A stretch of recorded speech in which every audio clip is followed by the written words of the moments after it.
5 टनांचा पिसाळलेला महाकाय हत्ती आणि समोर फक्त एक मावळा. दक्षिण दिग्विजय मोहिमेदरम्यान महाराज गोवळकोंड्याला पोहोचले. बोलता बोलता कुतुबशहा म्हणाला, तुमच्या सैन्यात हत्ती का नाहीत? महाराज शांतपणे हसले. माझे मावळेच माझे हत्ती आहेत. आणि पुढे झाले. 7 फूट उंच धिप्पाड सरनौबत येसाजी कंक. परीक्षा ठरली. मैदानात सोडला गेला मद्यधुंद उधळलेला रणहत्ती. तो वादळासारखा धावत सुटला. क्षणभरही न डगमगता येसाजी ठाम उभे. हत्ती अगदी समोर येताच दोन्ही मुठी एकत्र करून कुंभस्थळावर जबरदस्त प्रहार.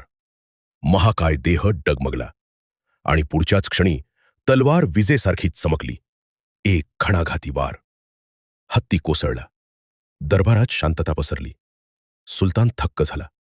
बक्षीस पुढे करण्यात आलं. पण येसाजी उत्तरले, नको तुमचं बक्षीस. आमचं इमान स्वराज्याच्या पायाशी अर्पण आहे. त्या दिवशी फक्त हत्तीच पडला नाही, तर दरबारात उभा राहिला मराठ्यांच्या निष्ठेचा दरारा. जर तुम्हालाही या पराक्रमाचा अभिमान वाटत असेल, कमेंटमध्ये जय शिवराय नक्की लिहा. आणि अशा रणगर्जना ऐकण्यासाठी स्वराज्य गाथाला नक्की फॉलो करा.